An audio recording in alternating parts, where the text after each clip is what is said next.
বেশ কয়েকদিন থেকেই তারকাদের আনাগোনা, কেননা বাংলাদেশ চলচ্চিত্র শিল্পী সমিতির দ্বিবার্ষিক নির্বাচন, সেই নির্বাচন উপলক্ষেই কিন্তু চলছে তারকাদের আসা যাওয়া। এবং সেই আসা যাওয়ার মধ্যে আজ আমি পেয়েছি চিত্রনায়িকা পলিকে। তাকে অভিনন্দন জানাচ্ছি আজকের অনুষ্ঠানে। কেমন আছেন? অনেক ভালো আছি। আর তোমাকে দেখে আমার আরও ভালো লাগছে, কারণ এই মুহূর্তে তো আমার মনে হয় তুমি অনেক ইন্টারভিউগুলিতে খুব ভালো করছো। আপু, অসংখ্য ধন্যবাদ আপনাকে। আমি শুরুতে জানতে চাচ্ছি, শিল্পী সমিতি নির্বাচন, সেই নির্বাচন আসলেই আপনাদের এই এফডিসিতে, যেখানে প্রাণের এফডিসি আপনাদের, কিছুদিন আগেও কিন্তু দেখা যায়নি, এই পদচারণায় আপনারা মুখরিত হননি, সেই আপনাদের মতো তারকাদেরকে দেখা যাচ্ছে রেগুলার। অনুভূতিটা একটু জানতে চাই। হ্যাঁ, অনুভূতি তো বিশাল। ইলেকশন পারপাস আপনারা আমাদেরকে দেখতে পাচ্ছেন, তো ইন ফিউচারে এরকমও হতে পারে, মুভিতেও দেখবেন। যেহেতু আমাদের মতো শিল্পীদের আনাগোনা এখন এফডিসিতে বেশি হচ্ছে, তো অচিরেই হয়তোবা ফ্লোরে ফ্লোরে আমরা যারা আমাদের যুগের যারা শিল্পীরা ছিল, এরা আবার কামব্যাক করবে, ফ্লোরে ফ্লোরে তাদের শুটিং হবে। কার্যনির্বাহী সদস্য পদে লড়ে যাচ্ছেন এবং লড়বেন। 19 এপ্রিল আপনাকে জয়ের জন্য আপনি সব ধরনের প্রস্তুতি নিয়েছেন। আমি জানতে চাই, কেন শিল্পী সমিতির নির্বাচনে আপনি আসলেন এবং কি কারণে? নারী হয়ে আপনি একটি ইলেকশনে জয়ী হয়েছেন ফিল্ম ক্লাবের, তারপরে শিল্পী সমিতির নির্বাচনে আবার লড়ছেন। একটু জানতে চাই কেন। যেহেতু আমি ইলেকশন করে এসেছি অলরেডি, আমি দুবার ফিল্ম ক্লাবে নির্বাচিত হয়েছি। আমার এক্সপিরিয়েন্স অনেক, এবং আমি নির্বাচনের যে বিষয়গুলি হচ্ছে যে নির্বাচন করে আমি থেমে থাকি না, আমি কাজ করি। আমি বিগত দিনে ফিল্ম ক্লাবেও কাজ করেছি এবং আমি শিল্পী সমিতিতেও কাজ করতে অনেক উৎসাহী এবং আশা রাখি, ওয়াদাও করছি আমি পারবো, আমাকে পারতে হবে, আমি লড়বো, আমি জিতবো, আমি ভোটারদের মনের ভিতরে পৌঁছে যাব। আপনার মনের মধ্যে যে আত্মবিশ্বাস, যে শক্তির কথা শুনছে, আসলে এটি তো আসলে কোনো না কোনোভাবেই কিন্তু মানুষ একজন নারী হয়ে তার কাছে এসেছে। এই যে এতজন শিল্পী, 570 জন, তাদের প্রতিনিধি হতে চাচ্ছেন, এই শক্তিটা আসলে কিভাবে আসলো? ক্ষুদ্র ক্ষুদ্র থেকেই শক্তি সঞ্চয় করে আজকে পলি অনেক শক্তির অধিকারী হয়েছে।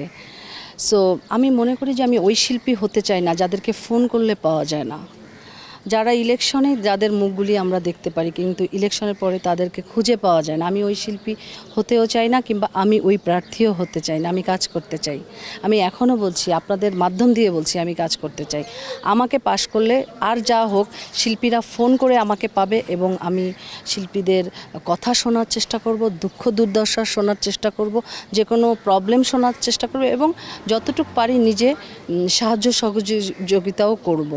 তো বিগত দিনেও আমি আমার কাজের প্রতি যেরকম সিনসিয়ার ছিলাম, এবার যেহেতু আমি ইলেকশনে প্রার্থী হয়েছি, আমি মনে হয় আমি কাজের জায়গা থেকে সর্বোচ্চ সাহায্য করার ওয়াদা আমি আপনাদের মাধ্যমে করছি। আপু, মনে হচ্ছে না নিজের খেয়ে বনের মোষ তাড়ানোর মতো একটা ব্যাপার? আমি যদি ওই অন্যভাবে বলছি। না না না, দেখেন, আমার বাবাও একজন আওয়ামী লীগের অনেক বড় কর্মী ছিল বা খুলনাতে। উনি যতদিন বেঁচে ছিল উনি একটা ওয়ার্ডের সভাপতি ছিল। তো ইলেকশনের ব্যাপারটা কিংবা এরকম জনগণের খুব কাছাকাছি পৌঁছানোর ব্যাপারটা আমি আমার পরিবার থেকে পেয়েছি। আর আমার বাবাকে কখনো দেখিনি যে কোনো কাজের স্বার্থে কিংবা কোনো কিছুর আশায় নির্বাচন করেছে। সো আমি কোনো কিছুর আশায় নির্বাচন করিনি। আল্লাহ আমাকে যতটুকু দিয়েছে, এই চলচ্চিত্রই আমাকে দিয়েছে, এখান থেকে আমি সৃষ্টি, আমি সব কিছু করেছি আমার ফিল্ম দিয়ে। সব আমারও তো কিছু দেওয়ার আছে, আমারও তো কিছু পাওয়ার আছে। আমার পাওয়ার কিছু নেই, আমার দেওয়ার ইচ্ছাই বেশি। সো সেখান থেকে আমি শক্তি অর্জন করেছি। জয়ের ব্যাপারে কতটা প্রত্যাশী, এবং সেই সঙ্গে যদি একটু জানতে চাই, অনেক দিনের অনেক সিনেমায় কাজ করেছেন, অনেক সহকর্মীদের সাথেই আপনি কাজ করেছেন, সেই জায়গা থেকে যদি জানতে চাই, তাদের কাছে ভোট চাইতে গেলে আসলে কেমন ফিডব্যাকটা পাচ্ছেন? আমি ফিডব্যাক অনেক পাচ্ছি, কারণ আমি 113টা মুভি করে আমি কিন্তু অনেক কলা কৌশলী শিল্পী, ফাইটার, নাচের মেয়ে, সবার সাথে আমার কাজের একটা অভিজ্ঞতা আছে। সবাই আমাকে চিনে, অ্যাটলিস্ট সবাই আমাকে চিনে, সবার সাথে আমি কাজ করেছি। ওই কাজের জায়গা থেকে আমি সবার কাছ থেকে খুব পজিটিভ একটা সাড়া পাচ্ছি। এখন পর্যন্ত কতজন তারকার সাথে আপনার যোগাযোগ হয়েছে ভোট চাওয়ার বিষয়ে? যেহেতু লিস্টে নাম্বারও আছে, ভোটার লিস্টে সেই নম্বর অনুযায়ী অবশ্যই 200 থেকে 250 ভোটারদের সাথে কথা বলতে পেরেছি, তাদের কাছে যেতে পেরেছি। এখন পর্যন্ত কেউ কি বলেছে, পলি তোমাকে আমি ভোট দেবো না? না, আমাকে এই কথা কেউ এখনো পর্যন্ত বলে নাই যে আমাকে ভোট দিবে না, এরকম কিছু বলে নাই। কেন বলে নাই জানেন? আমি তো কারোর সাথে খারাপ ব্যবহার করিনি, সবার সাথে আমি একটা সুসম্পর্ক বজায় রেখেছি। কেউ বলতে পারবে না আমি অহংকার দেখিয়েছি। আমি তো চলচ্চিত্রের একজন প্রধান নায়িকা ছিলাম, কিন্তু আমার ভিতর কোনো অহংকার কখনোই কাজ করেনি। আমি সবসময় তাদের সাথে মিলেমিশে কাজ করেছি। সো তাদের সাথে খারাপ ব্যবহার করিনি। তাদেরকে এমনও হয়েছে চেয়ার ছেড়ে দিয়ে আমি নিজে দাঁড়িয়ে থেকেছি শুটিং স্পটে। তো যেহেতু আমার নামে তারা কোনো মানে কিছু বলতে পারবে না, নেগেটিভ কিছু বলতে পারবে না যে আমি তাদের মনে কষ্ট দিয়েছি।